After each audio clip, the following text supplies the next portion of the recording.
Got a Josh Jacobs news bit here to get to from Josina Anderson. The update is, my understanding is that the Raiders are open to restarting talks with running back Josh Jacobs, with the hopes of getting him to rejoin the team, which still remains the goal for the organization. So definitely positive news there from the Raiders and Josh Jacobs, hoping that a deal does end up getting done because, let's face it, I want number 8 on our team. We are better with him. Other news that ended up happening today, the Raiders had 2 running backs in for a visit, which I do think is interesting because last week, or maybe it's a week or 2 weeks ago at this point, they had 2 power backs in. This week, they had 2 running backs that are more known for their ability to catch the football. Rex Burkhead has played for Texans. He's played with the Bengals. He's played with the New England Patriots, which is probably the biggest reason why he came in for a visit today. Also, the Raiders brought in running back Damien Williams. Coming up next here on the Raiders Report, the latest news, rumors, and an update on Brandon Facyson.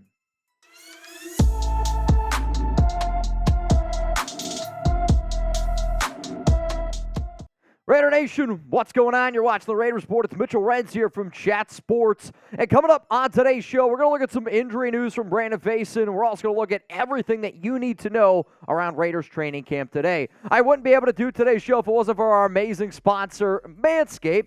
And if you can take a second, look down there. If you're like, nah, I don't really like what I see, go to manscaped.com. Code Raiders, 20% off, and you're going to get free shipping. So what exactly are we talking about? Brandon Facyson was carted off today.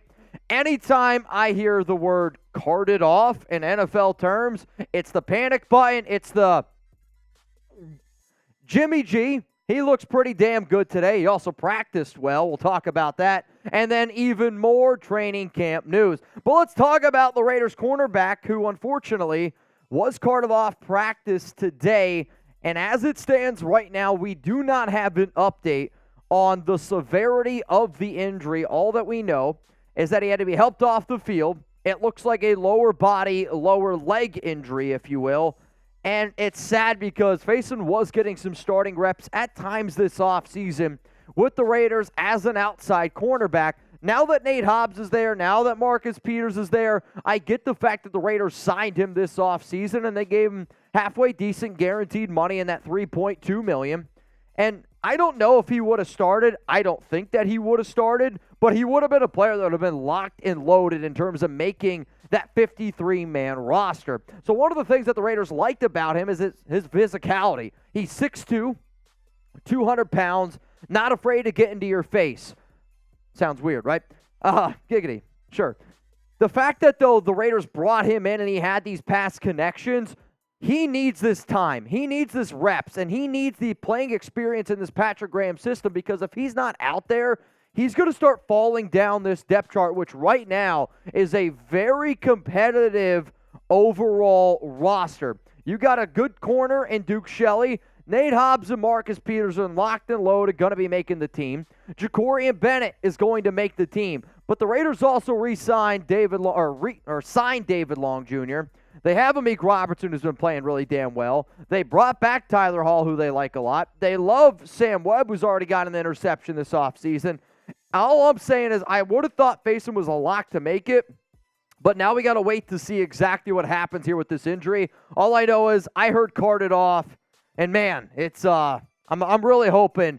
Throw those 31s in the chat to show Brandon Facyson a little bit of love. Coming up next here on the Raiders Report, which corners could benefit from Brandon Facyson's injury? And, it's a shitty thing to talk about, but that's what you have to do, right? I try to run this show the way in terms of how McDaniels and Ziegler might try to do something where if a player goes down, you got to have that next man up type of mentality. So I'm going to give you some names in terms of which guys might be able to take advantage the most if Facyson is out with a severe injury. Now, if you don't already know, if you're looking for videos every single day, help me become the #1 Raiders channel on YouTube. And I'm not talking about content creators. I'm talking about I want to catch the Raiders YouTube channel. It's a lofty goal, but I believe that we can do it. So if you're looking for Raiders videos from a diehard Raider fan, subscribe and turn on those notifications. In my DMs over the weekend, I got one of the coolest freaking pictures I've ever gotten. And don't get me wrong, man. I'm on social media. I see people saying, that guy's not a Raider fan. That guy didn't grow up a fan. And they're right. I didn't grow up a Raider fan. But the first time I went to Oakland and I went to a Monday night football game, I was hooked. I was like, these are the craziest people in the world. That's exactly how I am. And I got this picture sent to me. I believe now her son is 14 years old, which at the time he looks older than me. But this is, I think I'm going to say I'm like 25. I want to say I'm like 26 years old. My very first Raiders game in Oakland. Unlike anything I've ever experienced. But great picture. That's why I love when people interact with me, though, on social media. Let's continue to talk here about Brandon Facyson because, again, he was carted off Raiders practice today. And we don't, unfortunately, have an update on that leg injury. As soon as we get an update, I'm either going to update the description or I'm going to update the pinned comment on this video. The only way that I'll make a new video around it, if it's like season-ending type of stuff, because then that's going to warrant a brand new video. Before I give you all of my replacements for Facyson, who's going to replace him? Here's your opportunity. I'm talking injury is really bad. You know that he's not going to be a member of this team anymore, and they need to find a corner that was going to make the 53. I love training camp. I was excited when I woke up this morning. Raiders players putting pads on. I mean, this is what it's all about. It's August 1st. The unfortunate part about that is sometimes injuries happen. So we'll see exactly what ends up going down here with Facyson. But please, give me a player who could potentially replace him if the injury is severe. So let's go to the very first name here in terms of replacements. I'm not going to put Marcus Peters and I'm not going to put Nate Hobbs on this list because they're already going to be starters. As it stands right now, I would say Facyson and Duke Shelley, they're probably battling it out for a potential starting role as an outside corner. If I was the coaching staff, I would roll with Shelley. However, I know what Patrick Graham likes. I also know what McDaniels likes, and they like the fact that Facyson is 6'2", compared to Shelley, who's 5'10" at his absolute best, maybe 5'10", wearing a pair of Kanzuris. But Duke Shelley, definitely a name to keep in mind. David Long Jr., another name to keep in mind, considering the fact that he was signed this offseason. Can play press man, can definitely get pretty competitive as well. Amik Robertson is another name that I'm going to throw out there. And even though Amik has been working predominantly in the slot this year, which I like, I think is the right role, he's looked good, and I know that he could be a dog, and I know that he can be a great player, but Amik could be a name to at least keep in mind. Jacorian Bennett, I should also say that these are not ranked in any particular order. Jacorian Bennett, the rookie. Man, the more and more stuff I hear about Bennett, you know, I said earlier that I'd probably start Shelley. The more reports that come out, the more people that I talk to around Jacorian, there's a part of me that's like, just let him go. Like, let him cook. Put him out there, start him, let's see what happens. But Bennett is a sneaky name to keep in mind. The final name is not so much replacing Facyson, but potentially replacing that final cornerback spot on the 53-man roster. If the Silver and Black decide to keep 6 corners, I'm starting to wonder where Hall is on that roster bubble. Another name that you could throw out there is Sam Webb because they do really like him, this coaching staff. The bottom line is, though, if you would have told me at the beginning of the offseason, I would feel as confident as what I do in this Raiders depth chart, especially in corners. Like, they don't have any stars. Nate Hobbs is very good, not a star. Marcus Peters, I think, is a good player as well. But they finally have a lot of good, solid, and here's the key word, reliable depth in that secondary, which I have not been able to say for quite some time covering this team. Another name to keep in mind, if you were to tell me, Mitch, put your money right now on the number 1 corner that the Raiders could sign if Facyson is out, let's say, for the entire season. In terms of a free agent, I'm going to say Troy Hill. Troy Hill came in on a visit with Marcus Peters last Monday. Is it last Monday at this point, the 24th?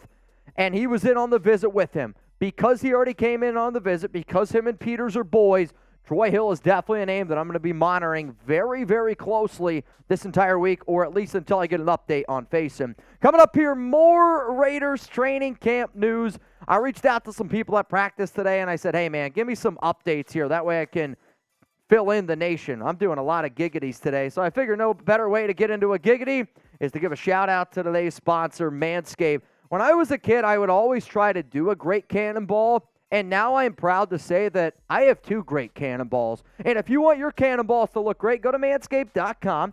Use code Raiders for 20% off, and you're going to get free shipping. I always will recommend the Performance Package. It comes with ball toner, ball deodorant. It comes with your Lawnmower 4.0. You can also see over here the, my Lord, what's the name of it? The nose trimmer, Trace. The nose trimmer, it's a game changer. If you got crap in here, the weed whacker, my goodness. If you have crap inside of your nose, next time you see somebody and they're talking to you and they got a nose hair sticking out, you know what?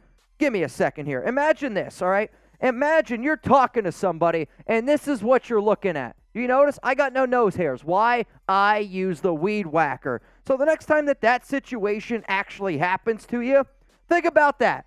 And you don't want that to happen to you. So manscaped.com, use code Raiders for 20% off. All right, let's now get into the Raiders training camp practice news that I would want all Raider fans to know, some of the notes that I got in terms of practice today and essentially the lowdown. The favorite thing that I got today, which it's not really practice related, but this is the shit that I love. This is the stuff. Put it in my veins. Maxx Crosby up against Jimmy Garoppolo the first day of padded practice. And all the reports, everybody that I talked to today said practice was kind of violent. Like, these guys were going after each other. There was a lot of competition, a lot of guys challenging, and you have to do that. Like, if you want to be a true professional, which Maxx Crosby, 100% a true professional. Jimmy Garoppolo, 100% true professional. And this is straight up like foreshadowing because you go back to last week, Crosby said that he loved how much trash talk Jimmy was doing. And now what happens today? They get into it a little bit, and coaches make Crosby take a lap. I love that. You know why? Because a few plays later, they were dapping it up, and they appreciated that. If you're not going out there, I get it. These guys are friends. But if you're not going out there trying to take somebody's job, your job is going to be taken. Now, Crosby's job's not going to get taken, but from my leader standpoint, I freaking love that shit. Let's also talk about the man that, I don't know, kind of make him take a lap. Hey, Crosby, Jimmy G got in your head, man. That's all I'm going to say. But Garoppolo looked unbelievable today. And I saw the reports yesterday, Monday, that Jimmy was bad. Everybody's freaking out about his arm strength. And I saw the nation. They were like, we should not have moved on from Derek Carr. Well, Garoppolo was straight cooking today. I'm talking like Jimmy G at the Bunny Ranch, free sex for life type of cooking. That's how good Garoppolo looked today. Another player who was very impressive, according to a source close to me, Sincere McCormick. And I don't know if Graphic Raider is watching the show right now, but this was Graph as soon as he heard Sincere McCormick. Bang! I mean, that's what it's about. And he looked tough today. He was running with physicality. And when players have pads on, and then when there's players who don't have pads on, that's a totally different style of football. Like, a lot of the people who I was talking to said, Amir Abdullah. Well, guess what? Abdullah should look like the best running back when there's not a lot of physicality put into it. Now you add McCormick, okay? You add him into the mix, and he was running with that physicality. I like McCormick more than I like Britton Brown. And if I was the Raiders, I would flat out say he's the more talented back. I get the fact that Brown was drafted in round 7, but I'm going to take the guys that give me the best chance to win. And I can't wait to see what McCormick looks like in preseason because he's going to open up a lot, and I mean a lot of eyeballs.